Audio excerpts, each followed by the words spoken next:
Are you tired of waking up with a stuffy nose, coughing and sneezing? Or maybe you don't even fall asleep because your nose is all congested. I want to share some things that just might help you. I'm Dr. Hamilton Stubbs. I'm a double board certified sleep specialist and a certified nutrition specialist. If you haven't subscribed to my YouTube channel, what are you waiting for? I want you to come and be part of my YouTube family. And don't forget to hit notifications so you'll know when I upload another video. So this talk is going to be about allergies. Sleep better tonight. You really can if you can conquer seasonal allergies. Now, that's just one type of allergy that we're going to be addressing. So, what's an allergen? What causes seasonal allergies? And what are common symptoms? Let's get started. Allergens are things that cause your immune system to turn on. It can be something that you've been in contact with for a long time, and all of a sudden you become allergic to it. Or it could be a novel exposure. But any kind of protein or molecule that is foreign to your body that causes you to mount an immune response is an allergen. Seasonal allergens can significantly impact how we sleep. They can make it so that you just do not get restorative sleep. You don't feel rejuvenated. You may not sleep very much at all. And if you have underlying sleep conditions like obstructive sleep apnea syndrome, where the airway is partially closed or completely closed during periods of sleep, allergies can make it so that the mild symptoms of obstructive sleep apnea syndrome become very, very significant and make it so that you can't go to sleep. So let's look at some common allergens, things that cause you to have these immune responses. Pollen.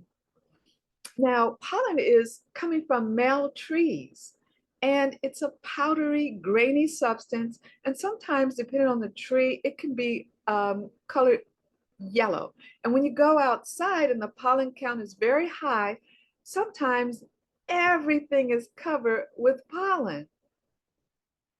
One of the most notorious trees for giving off pollen, oak trees. So if you have oak trees somewhere around your home and you're dealing with allergies that haven't been identified, it could be the oak tree. One way you can deal with that is make sure your windows are closed, put a purifier in your bedroom, an air purifier, so that you can try to block those pollens from coming into your bedroom. Now, here's one that I happen to be allergic to, but it's not that common, but it could be you. The reason I want to bring it up is pine pollen is used as a health food.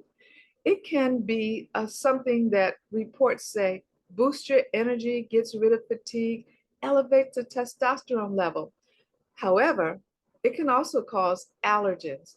And I usually notice this around the holiday season when people tend to use pine trees as Christmas trees, or sometimes they're decorating around the house with pine or pine needles.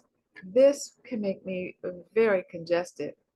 So if you do have allergies to pine, you may want to talk with your healthcare provider before you take pine pollen as a supplement.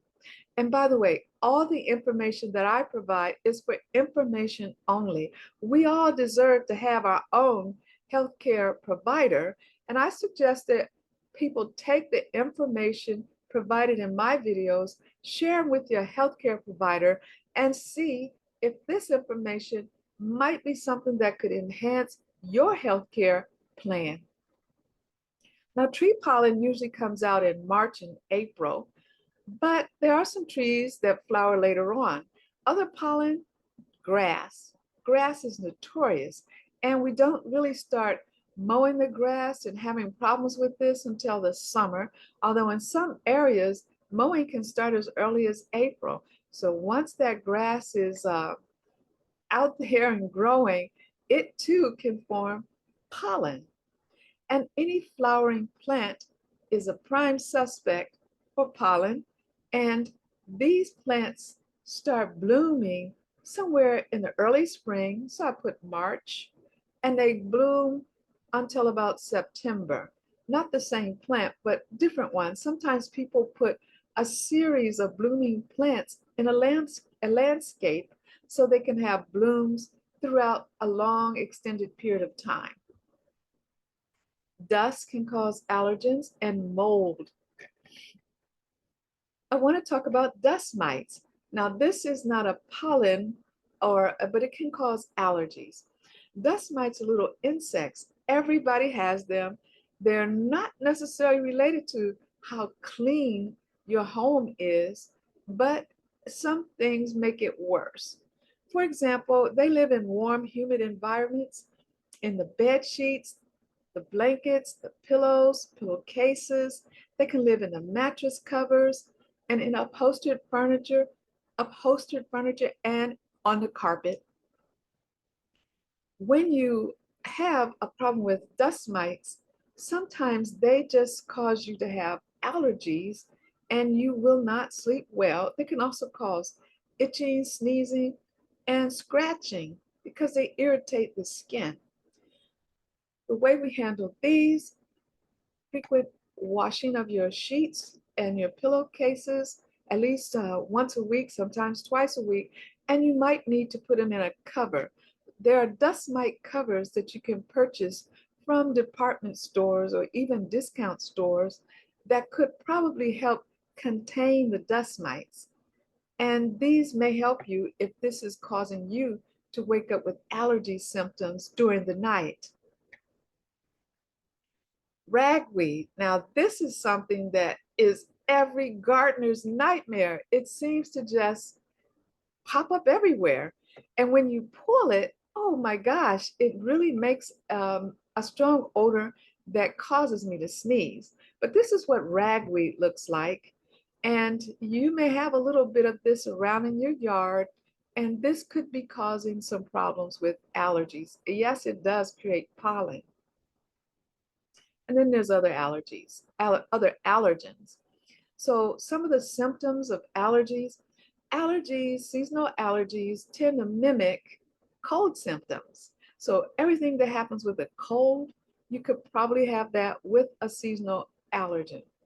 A runny nose, itchy eyes, congested, sneezing, coughing, sinus pressure, and headaches. Allergens and allergies tend to make you feel tired. So you could feel like you have chronic fatigue syndrome when it's really just a problem that you've been exposed to something you're allergic to. They also tend to make you irritable. Now, I think this could also be because when you're exposed to allergens, you don't sleep well. And when you don't sleep well, you tend to get a little irritable. You may not notice it, but everyone around you, they notice it. So how do allergies affect sleep? How do they disrupt our sleep? It causes nasal congestion. And when you have nasal congestion, it will make it difficult to breathe through the nose. If you can picture a paper straw, they have become more popular now since people are more concerned about protecting the environment. But the paper straw, if you use it for a period of time, it tends to get a little weak somewhere between your lips and your drink.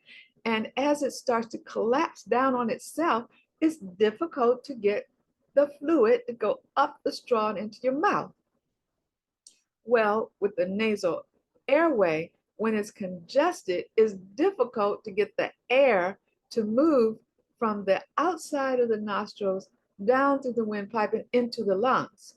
So the nasal congestion changes the dynamics of the airway, and so does mouth breathing. So when the nose is blocked, it causes us to mouth breathe, and mouth breathing is not normal after about the first month of life. So anybody that's mouth breathing probably should be evaluated for a blockage of the nostrils of the upper airway.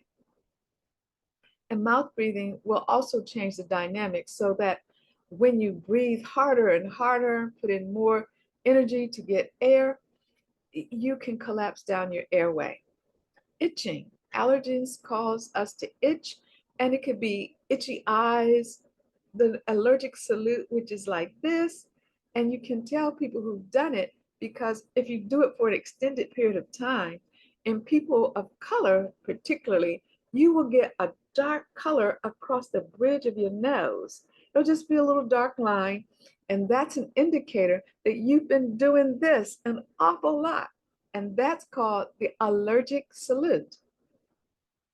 You can have nighttime itching that makes it difficult to fall asleep or makes it difficult for you to stay asleep. And the scratching can cause inflammation and swelling, and it can make it so that you just can't get a good night's sleep. And of course, there's the sneezing and the coughing. So these things will definitely wake you up. And depending on the stage of sleep and the time of night that they bother you, you may have difficulty going back to sleep. Allergies tend to cause daytime fatigue because you are doing two things. You got your immune system in overdrive and you're not getting a good night's sleep. So I want to tell you that this is the end of part one. We're going to come back with part two. We're going to tell you how to conquer your allergies. And if you want to learn more about ways to improve your sleep, join me for the 3-day sleep intensive.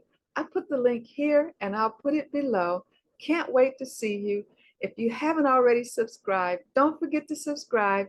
Hit the notification button so you won't miss part two or any of the other videos that I'm going to share with you so I can tell you how you can sleep better, because better sleep means better health.